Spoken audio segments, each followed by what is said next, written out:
ನಾಗೇಂದ್ರ ಅವರು 187 ಕೋಟಿ ರೂಪಾಯಿ ನಮ್ಮ ಭವಿಷ್ಯದ ಮಕ್ಕಳನ್ನ ಇವತ್ತು ಅವ್ರ ಭವಿಷ್ಯವನ್ನು ಕಸ್ಕೊಂಡಂತ ಕೆಲಸ ಮಾಡಿದಾನ.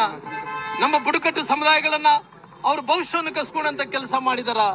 ನಮ್ಮ ಬುಡಕಟ್ಟು ಸಮುದಾಯಗಳು ಹಿಂದುಳಿದಂತ ಮಕ್ಕಳ ಭವಿಷ್ಯ ಜೊತೆಲಿ ಹೆಣ್ಮಕ್ಳ ಭವಿಷ್ಯವನ್ನು ಕೂಡ ಕಸ್ಕೊಂಡಂತ ಕೆಲಸ ಮಾಡಿದಾನ. ನಮ್ಮ ಮೇಲೆ ಇರುವಂತವ್ರು ವೈಯಕ್ತಿಕ ಕೇಸ್ ಅಂತ ಹೇಳ್ತಾರೆ. ತಮ್ಮ ಮೇಲೂ ಕೂಡ ಇದೆ ಸ್ವಾಮಿ.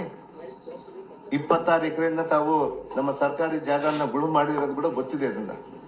ಅದನ್ನ ಯಾವ ರೀತಿ ಮಾಡಿಸಿರಿ ಅಂತ ಹೇಳಿ ಅದನ್ನ ತನಿಖೆ ಮಾಡಿಸ್ತೀವಿ. ಲೋಕಾಯುಕ್ತರೇ ಸುಮೋಟು ಕೇಸ್ ಹಾಕಿ ಮಾಡಿದಾರೆ ತಮ್ಮ ಮೇಲೆ. ತಮ್ಮ ತಟ್ಟೆಯಲ್ಲಿ ಹೆಗ್ಣ ಇಟ್ಕೊಂಡು ನೊಣನ ಹುಡುಕಕ್ಕೆ ಹೊಂಟಿರಲ್ಲ ಸ್ವಾಮಿ. ನಮ್ಮ ತಟ್ಟೆಯಲ್ಲಿರುವಂತ ನೊಣನ ನಾಗೇಂದ್ರನ್ನು ಕೂಡ ಪೇಮೆಂಟ್ ಮಾಡಿ, ರಾಹುಲ್ ಗಾಂಧಿಗೆ ಪೇಮೆಂಟ್ ಮಾಡಿ ಇವತ್ತು ಇಲ್ಲಿ ಮಂತ್ರಿ ಆಗಿದ್ದಾರೆ. ಅಂದ್ರೆ ನಾವು ಫೈಟ್ ಮಾಡ್ತಾ ಇರೋದು ಒಬ್ಬ ವ್ಯಕ್ತಿ ವಿರುದ್ಧ ಅಲ್ಲ, ಲೂಟಿ ಮಾಡಿರೋ ನಾಗೇಂದ್ರನ ವಿರುದ್ಧ. ಇವತ್ತು ನಾಗೇಂದ್ರ ಒಬ್ಬ ದಲಿತ ಅಂತ ಹೇಳಿ ಇವತ್ತು ಬಿಜೆಪಿ ಜೆಡಿಎಸ್ ಅವರು ಹೋರಾಟ ಮಾಡ್ತಾ ಇದ್ದಾರೆ ಅಂತ ನೀವು ಹೇಳ್ತಿರಲ್ಲ. ಇವತ್ತು ನಾಗೇಂದ್ರ ಅವರೇ, ನಿಮಗೆ ಹೇಳೋದಕ್ಕೆ ನಾಚಿಕೆ ಆಗ್ಬೇಕು. ಇವತ್ತು ಯಾವ ದಲಿತರ ಅಭಿವೃದ್ಧಿಗೆ ಮೀಸಲಿಟ್ಟಿರ್ತಕ್ಕಂಥ ಹಣವನ್ನ ಕೊಳ್ಳೆ ಹೊಡೆದಿರ್ತಕ್ಕಂಥ ನೀವು ಆ ಸಮುದಾಯದ ಹೆಸರು ಹೇಳ್ತಕ್ಕಂಥ ಯಾವುದೇ ಒಂದು ಯೋಗ್ಯತೆ ನಿಮಗಿಲ್ಲ. ನಮಗೆ ಒಂದೇ ಉತ್ತರ ಆಯ್ತು. ಸಭಾನಾಯಕರಿಂದ ಆಗ್ಬಹುದು, ಮುಖ್ಯಮಂತ್ರಿಗಳಿಂದ ಆಗ್ಬಹುದು, ರಾಜೀನಾಮೆ ಕೊಟ್ಟಿದ್ದಾರೆ ಅಂದ್ರೆ ನಮ್ಮದು ಸಮಸ್ಯೆನೇ ಇಲ್ಲ. ಆಯ್ತು. ಈಗ ನಮಗೆ ಚರ್ಚೆ ಮಾಡಕ್ಕೆ ಅವಕಾಶ ಮಾಡಿಕೊಡ್ತೀನಿ.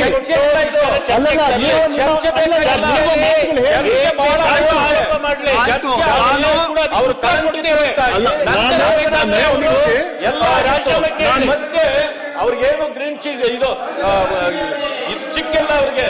ಆ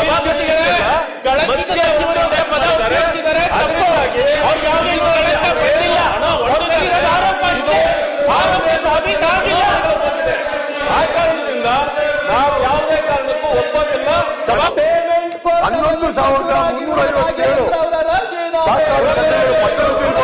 ಟ್ಯಾಕ್ಸ್ ಇರ್ಬೋದು, ಇಲ್ಲಾಂದ್ರೆ ಯೂನಿಯನ್ ಬ್ಯಾಂಕ್ ಇರ್ಬೋದು, ಡಿಸಿಸಿ ಬ್ಯಾಂಕ್ ಇರ್ಬೋದು, ಅಪೆಕ್ಸ್ ಬ್ಯಾಂಕ್ ಇರ್ಬೋದು, ಎಲ್ಲ ಕೊಟ್ಟಿದ್ದಾರೆ.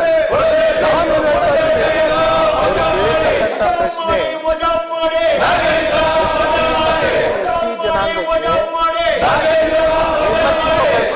ಹಣ ತಗೊಂಡು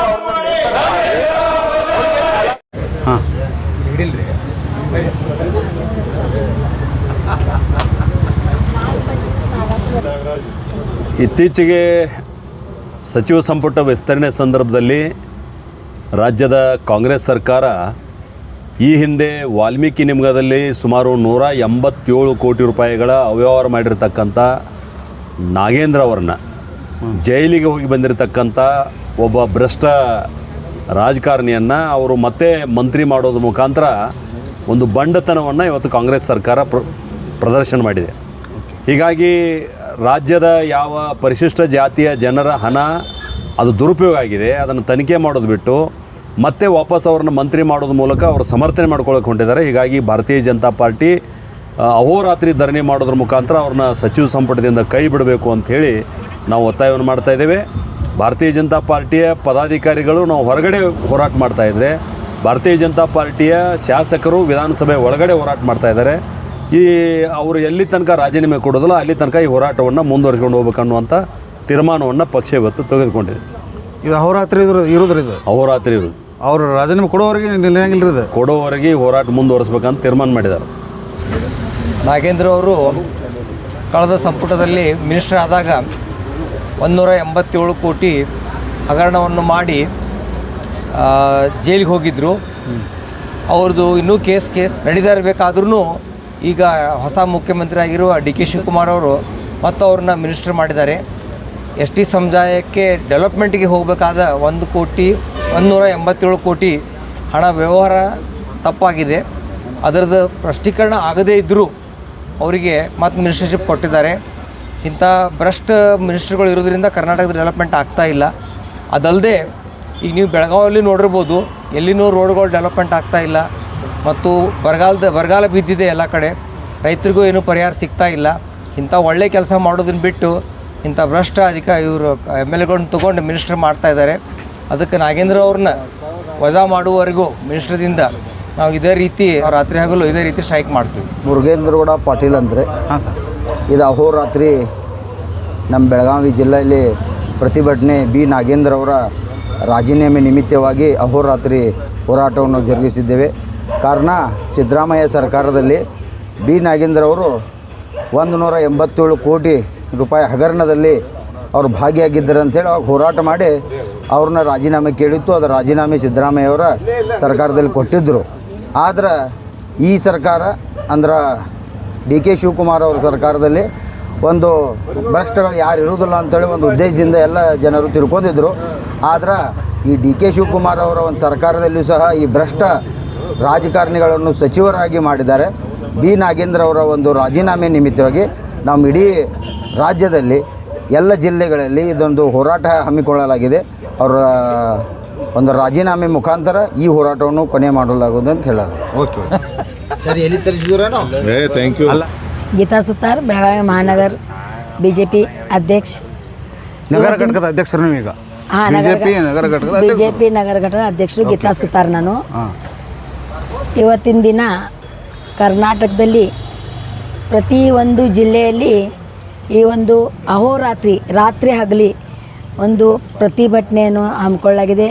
ವಿಶೇಷವಾಗಿ ಈ ಪ್ರತಿಭಟನೆ ಉದ್ದೇಶ ನಾಗೇಂದ್ರ ಅವರು ವಾಲ್ಮೀಕಿ ನಿಗಮದ 187 ಕೋಟಿ ಹಣವನ್ನು ಹಗರಣದಲ್ಲಿ ಸಿಕ್ಕಾಕೊಂಡು ಸಿದ್ದರಾಮಯ್ಯ ಅವರು ಮುಖ್ಯಮಂತ್ರಿ ಇದ್ದಾಗ ಸಿದ್ದರಾಮಯ್ಯ ಕೂಡ ಅದನ್ನು ಒಪ್ಕೊಂಡಿದ್ದಾರೆ.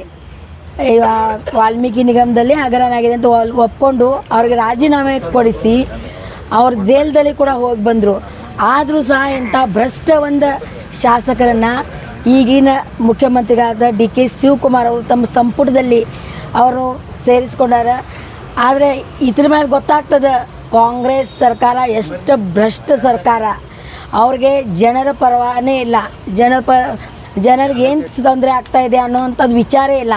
ಅವರು ಬರೀ ಕುರ್ಚಿಗೋಸ್ಕರ, ಬರೀ ಅಧಿಕಾರಗೋಸ್ಕರ ಒಂದು ರಾಜಕಾರಣ ಮಾಡ್ತಾ ಬಂದಿದ್ದಾರೆ. ಯಾವಾಗೂ ಇದು ಜನರಿಗೆ ದ್ರೋಹ ಮಾಡುವಂಥ ಸರ್ಕಾರ ಆಗಿದೆ. ಪ್ರತಿಯೊಂದರಲ್ಲಿ ಹಗರಣ ಮಾಡ್ತಾ ಬಂದಿದ್ದಾರೆ. ಅದಕ್ಕೆ ನಾವು ಇವತ್ತು ಎಲ್ಲರೂ ಕೂಡ ರಾತ್ರಿ ಹಗಲಿ ಇಲ್ಲಿ ಪ್ರತಿಭಟನೆ ಮಾಡ್ತಾ ಇದ್ದೇವೆ. ಏನಂತಂದರೆ ನಾಗೇಂದ್ರ ಅವರು ತಕ್ಷಣ ರಾಜೀನಾಮೆ ಕೊಡಬೇಕು, ಇಲ್ಲಾಂದರೆ ಡಿ ಕೆ ಶಿವಕುಮಾರ್ ಅವರು ಸಂಪುಟದಿಂದ ಅವ್ರನ್ನ ಹೊರಗೆ ಹಾಕಬೇಕು. ಅವ್ರು ಎಷ್ಟೊತ್ತನ ಅವ್ರನ್ನ ಹೊರಗೆ ಹಾಕೋದಿಲ್ಲ ಅಷ್ಟೊತ್ತನ ನಾವು ಭಾರತೀಯ ಜನತಾ ಪಕ್ಷದ ಎಲ್ಲ ಜಿಲ್ಲೆಯಲ್ಲೂ ಕೂಡ ಅಹೋರಾತ್ರ ದೊಡ್ಡ ಮಟ್ಟದಲ್ಲಿ ಪ್ರತಿಭಟನೆ ಮಾಡ್ತಾ ಇದ್ದೇವೆ. ಧನ್ಯವಾದ. ಬಸವರಾಜ್ ಹುಂದ್ರಿ, ಯಮಗೌಡ ಮತಕ್ಷೇತ್ರದ ಭಾರತೀಯ ಜನತಾ ಪಕ್ಷದ ಪ್ರಮುಖರು ಮತ್ತು ರಾಜ್ಯ ಎಸ್ ಟಿ ಮೋರ್ಚಾ ಪ್ರಧಾನ ಕಾರ್ಯದರ್ಶಿಗಳು. ಈಗ ನಾವು ಭಾರತೀಯ ಜನತಾ ಪಕ್ಷದ ವತಿಯಿಂದ ಭ್ರಷ್ಟ ಕಾಂಗ್ರೆಸ್ ಸರ್ಕಾರ ಮತ್ತು ಏನು ಭ್ರಷ್ಟಾಚಾರದಲ್ಲಿ ಪ್ರಮುಖ ಪಾತ್ರವನ್ನು ವಹಿಸಿದಂಥ ಬಿ ನಾಗೇಂದ್ರ ಅವರ ಹಿಂದಿನ ಮುಖ್ಯಮಂತ್ರಿ ಸಿದ್ದರಾಮಯ್ಯನವರ ಸರ್ಕಾರದಲ್ಲಿ 187 ಕೋಟಿ ನೇರವಾಗಿ ಹಗರಣವನ್ನು ಆನ್ಲೈನ್ ಮುಖಾಂತರ ತೆಲಂಗಾಣದಲ್ಲಿ ನೂರಾರು ಅಕೌಂಟ್ಗಳನ್ನು ತೆಗೆದು ಅಲ್ಲಿ ಟ್ರಾನ್ಸ್ಫರ್ ಮಾಡಿ ಅಲ್ಲಿ ತೆಲಂಗಾಣದಲ್ಲಿ ವಿಡ್ರಾಲ್ ಮಾಡಿ ಬಳ್ಳಾರಿಯ ಲೋಕಸಭಾ ಚುನಾವಣೆಗೆ ಬಳಕೆ ಮಾಡಿರೋದು ಇ.ಡಿ. ಅವರ ತನಿಖೆಯಲ್ಲಿ ಒಂದು ಗೊತ್ತಾದಂಥ ವಿಷಯ. ಅಂಥ ಒಬ್ಬ ಭ್ರಷ್ಟ ಸಚಿವನನ್ನು ಆವಾಗಿನ ಮುಖ್ಯಮಂತ್ರಿ ಸಿದ್ದರಾಮಯ್ಯನವರು ನಮ್ಮ ಎಲ್ಲ ನಾಯಕರ ಹೋರಾಟದ ಫಲವಾಗಿ ಅವರನ್ನು ವಜಾ ಮಾಡಿದ್ದರು. ಅವರ ರಾಜೀನಾಮೆಯನ್ನು ಪಡೆದುಕೊಂಡಿದ್ದರು. ನಂತರ ಅಂಥ ಒಬ್ಬ ಭ್ರಷ್ಟ ಸಚಿವನನ್ನು ಇನ್ನೂ ಆ ಕೇಸ್ನಲ್ಲಿ ಅವರಿಗೆ ಕ್ಲೀನ್ ಚಿಟ್ ಸಿಕ್ಕಿಲ್ಲ. ಆದರೂ ಸಹ ಈಗ ಮುಖ್ಯಮಂತ್ರಿ ಡಿ ಕೆ ಶಿವಕುಮಾರ್ ಅವರನ್ನು ಮತ್ತೆ ಅವರ ಸಂಪುಟದಲ್ಲಿ ಸೇರಿಸಿಕೊಂಡಿದ್ದಾರೆ. ಹೀಗಾಗಿ ಅವರ ಯಾವ ಪುರುಷಾರ್ಥಕ್ಕಾಗಿ ಸೇರಿಸಿಕೊಂಡಿದ್ದಾರೆ ಮತ್ತು ಈ ಒಂದು ವಾಲ್ಮೀಕಿ ಅಭಿವೃದ್ಧಿ ನಿಗಮದ ಹಣ ಇದು ನಮ್ಮ ಬಡವರಿಗೆ ಅವರ ಕಲ್ಯಾಣಕ್ಕಾಗಿ ಮೀಸಲಿಟ್ಟಂಥ ಹಣ. ನಮ್ಮ ಸಮಾಜ ಮಿಗಿಲಾಗಿ ಯಾವುದೇ ರಾಜ್ಯದಲ್ಲಿ ಪ್ರತಿಯೊಂದು ಮತಕ್ಷೇತ್ರದಲ್ಲಿ ಒಂದು 10 ಮಂದಿ ಆದರೂ ನಮ್ಮ ಸಮಾಜದ ಜನರಿಗೆ ಅವರಿಗೆ ಅನುಕೂಲವಾಗುವಂಥ ಒಂದು ಯೋಜನೆಗಳನ್ನು, ಗಂಗಾ ಕಲ್ಯಾಣ ಯೋಜನೆ ಇರ್ಬೋದು, ಭೂಮಿ ಯೋಜನೆ ಇರ್ಬೋದು, ಅನೇಕ ಥರದ ಯೋಜನೆಗಳನ್ನು ಈಗಾಗಲೇ ವಾಲ್ಮೀಕಿ ಅಭಿವೃದ್ಧಿ ನಿಗಮದ ಸಾಕಷ್ಟು ಜನ ಹಿಂದಿನ ನಮ್ಮ ಭಾರತೀಯ ಜನತಾ ಪಕ್ಷದಿಂದ ನಮ್ಮ ಬೊಮ್ಮಾಯಿ ಅವರು ಮತ್ತು ಯಡಿಯೂರಪ್ಪ ಸಾಹೇಬರು ಸಾಕಷ್ಟು ನಮ್ಗೆ ಅನುಕೂಲ ಮಾಡಿದ್ದಾರೆ. ಆದ್ರೆ ಇವತ್ತಿನ ದಿನ ನಮ್ಮ ರಾಜ್ಯದಲ್ಲಿ 15 ಮೀಸಲು ಕ್ಷೇತ್ರ 15 ಕ್ಷೇತ್ರದಲ್ಲಿ ಇವತ್ತಿನ ದಿನ ಭಾರತೀಯ ಜನತಾ ಪಕ್ಷ ಸೋತಿದೆ. ಆದರೆ ಕಾಂಗ್ರೆಸ್ಸಿಗೆ ನಮ್ಮ ಜನ ಎಲ್ಲರೂ ಆಶೀರ್ವಾದ ಮಾಡಿದ್ದಾರೆ. ಆದರೆ ಅಂಥ ಒಂದು ಅವರ ವಾಲ್ಮೀಕಿ ಜನ ಆಶೀರ್ವಾದ ಮಾಡಿದರೂ ಸಹ ಅಂಥದನ್ನು ದುರುಪಯೋಗ ಮಾಡಿಕೊಂಡು ಇವತ್ತಿನ ದಿನ ಇವರ ವಾಲ್ಮೀಕಿ ಅಭಿವೃದ್ಧಿ ನಿಗಮಕ್ಕೆ ಕೈ ಹಾಕಿದ್ದಾರೆ. ಮತ್ತು ನಿರಂತರವಾಗಿ ಹೋರಾಟ ಮಾಡ್ಕೊತ ಬರ್ತಾ ಇದ್ದೀವಿ. ಅಲ್ಲಿಂದ ಇಲ್ಲಿವರೆಗೆ ಆದರೂ ಆ ಹಣವನ್ನು ವಾಪಸ್ ಕೊಡುವಂಥ ಆಗಲಿಲ್ಲ. ಒಬ್ಬ ಪ್ರಾಮಾಣಿಕ ದಕ್ಷ ಆಡಳಿತ ಅಧಿಕಾರಿ ಚಂದ್ರಶೇಖರ್ ಅವರ ಹತ್ಯೆಗೀಡಾದ ನಂತರ ಈ ಒಂದು ವಿಷಯ ಬೆಳಕಿಗೆ ಬರ್ತಾಯಿದೆ. ಅಂದ್ರೆ ಇದು ನೇರವಾಗಿ ಸಿದ್ದರಾಮಯ್ಯನವರು ಇದರೊಳಗೆ ಇನ್ವಾಲ್ವ್ಮೆಂಟ್ ಇದ್ದಾರೆ. ಯಾಕೆಂದ್ರೆ ಹಣಕಾಸು ಖಾತೆ ಅವ್ರ ಕಡೆನೇ ಇತ್ತು, ಆದರೆ ಅದನ್ನು ಬೆಳಕಿಗೆ ತಂದೇ ಇಲ್ಲ. ಆ ಅಧಿಕಾರಿ ಆತ್ಮಹತ್ಯೆ ಮಾಡಿಕೊಂಡಾಗ ಈ ಒಂದು ವಿಷಯ ಬೆಳಕಿಗೆ ಬಂತು. ಹೀಗಾಗಿ ಒಟ್ಟಾರೆ ಹೇಳಬೇಕಂದ್ರೆ ಭಾರತೀಯ ಜನತಾ ಪಕ್ಷ ವಾಲ್ಮೀಕಿ ಜನಾಂಗಕ್ಕೆ ಏನು ಕೊಡುಗೆಯನ್ನು ಕೊಟ್ಟಿತ್ತು ಅಂಥವನ್ನೆಲ್ಲ ಕಸಿದುಕೊಳ್ಳುವಂಥ ಯೋಚನೆಯನ್ನು ಕಾಂಗ್ರೆಸ್ ಸರ್ಕಾರ ಮಾಡ್ತಾಯಿದೆ. ನಾವು ರಾಜ್ಯ ಸರ್ಕಾರಕ್ಕೆ ಇಷ್ಟೇ ಒತ್ತಾಯ ಮಾಡ್ತೀವಿ, ನಾಗೇಂದ್ರ ಅವರ ರಾಜೀನಾಮೆ ಪಡೆದುಕೊಳ್ಳಬೇಕು, ವಾಲ್ಮೀಕಿ ಸಮಾಜಕ್ಕೆ ನ್ಯಾಯವನ್ನು ಒದಗಿಸಿಕೊಡಬೇಕು. ಮತ್ತು ಮುಂದಿನ ನಿರ್ಮಾಣಗಳಲ್ಲಿ ಅವರ ಏನೇ 187 ಕೋಟಿ ಭ್ರಷ್ಟಾಚಾರ ಆಗಿತ್ತು ಅದನ್ನು ಆ ವಾಲ್ಮೀಕಿ ನಿಗಮಕ್ಕೆ, ಅಭಿವೃದ್ಧಿ ನಿಗಮಕ್ಕೆ ಅದನ್ನು ಕೊಡಲೇಬೇಕು ಮತ್ತು ನಮ್ಮ ಸಮಾಜದ ಏಳಿಗೆಗಾಗಿ ಕಾಯಲೇಬೇಕು. ರಾಜೀನಾಮೆ ನಾಗೇಂದ್ರ ಅವರು ರಾಜೀನಾಮೆ ಕೊಡೋ ಮಟ್ಟ ನಮ್ಮ ಹೋರಾಟ ನಿರಂತರವಾಗಿರುತ್ತದೆ. ನಮಸ್ಕಾರ. ಇತ್ತೀಚೆಗೆ ನಡೆದ ಸಚಿವ ಸಂಪುಟ ವಿಸ್ತರಣೆಯಲ್ಲಿ ಸಿದ್ದರಾಮಯ್ಯ ಸರ್ಕಾರದಲ್ಲಿರ್ತಕ್ಕಂಥ ಭ್ರಷ್ಟ ಮಂತ್ರಿ ವಾಲ್ಮೀಕಿ ಸಮುದಾಯದ 187 ಕೋಟಿ ರೂಪಾಯಿ ಹಗರಣಗಳನ್ನು ಮಾಡಿ ಅನ್ಯ ರಾಜ್ಯಗಳ ಚುನಾವಣೆಗೆ ಕಳಿಸಿ ಹೈಕಮಾಂಡ್ಗೆ ಕಪ್ಪ ಕಾಣಿಕೆಯನ್ನು ಕೊಟ್ಟಿದ್ದರ ಫಲವಾಗಿ ಅವರೊಂದು ಬೆದರಿಕೆಯನ್ನು ಹಾಕ್ತಾರೆ ಹೈಕಮಾಂಡಕ್ಕೆ. ನಾನು ಮಂತ್ರಿ ಮಾಡಲಿಲ್ಲ ಅಂದ್ರೆ ನಿಮ್ಮ ಬ್ರಹ್ಮಾಂಡ ಭ್ರಷ್ಟಾಚಾರವನ್ನು ನಾ ಬಿಚ್ಚಿಡ್ತೀನಿ ಅಂಥೇಳಿ ಒಂದು ಬೆದರಿಕೆ ಹಾಕಿದಾಗ ಆವತ್ತಿನ ದಿವಸ ಹೈಕಮಾಂಡ್ ಅವ್ರನ್ನ ಮಂತ್ರಿ ಮಾಡ್ತದೆ. ಈ ರಾಜ್ಯದಲ್ಲಿ ವಾಲ್ಮೀಕಿ ಸಮುದಾಯದ ಹಗರಣದಲ್ಲಿ ಭಾಗಿಯಾಗಿ ಜೈಲು ಸೇರಿಕೊಂಡು ಸಚಿವ ಸಂಪುಟಕ್ಕೆ ರಾಜೀನಾಮೆ ನೀಡಿ ಮತ್ತೆ ಅವರನ್ನು ಸಚಿವ ಸಂಪುಟಕ್ಕೆ ತೆಗೆದುಕೊಳ್ಳೋದ್ರ ಮುಖಾಂತರ ಇವತ್ತು ಭ್ರಷ್ಟಾಚಾರ ಮಾಡಿದವರನ್ನು ಇವತ್ತು ಕಾಂಗ್ರೆಸ್ ಪಕ್ಷ ಪೋಷಣೆ ಮಾಡ್ತಾ ಇದೆ. ಇವತ್ತು ರಾಜ್ಯದ ಮುಖ್ಯಮಂತ್ರಿಗಳು ಕೂಡ ಭ್ರಷ್ಟಾಚಾರದಲ್ಲಿ ಜೈಲಿಗೆ ಹೋಗಿ ಬಂದವರು. ಇವತ್ತು ಅವ್ರು ಸಚಿವ ಸಂಪುಟದಲ್ಲಿ ಇರ್ತಕ್ಕಂಥ ಸಾಕಷ್ಟು ಜನ ಭ್ರಷ್ಟಾಚಾರದೊಳಗೆ ತೊಡಗಿದ್ದಾರೆ.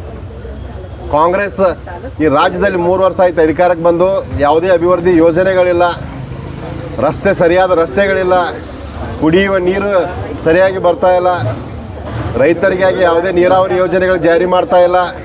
ಇವತ್ತು ಬರದಿಂದ ರೈತರು ಕಂಗಾಲಾಗಿದ್ದಾರೆ. ಒಂದು ಬಿಡಿಗಾಸು ಬರಗಾಲದ ಪರಿಹಾರವಿಲ್ಲ. ಇವತ್ತು ಬಡ ಜನರ BPL ಕಾರ್ಡ್ಗಳನ್ನು ರದ್ದು ಮಾಡ್ತಾ ಇದ್ದಾರೆ, ಬಡ ಜನರ ಪಿಂಚಣಿ ಹಣವನ್ನು ರದ್ದು ಮಾಡ್ತಾ ಇದ್ದಾರೆ. ಬೊಕ್ಕಸ ಖಾಲಿಯಾಗಿದೆ.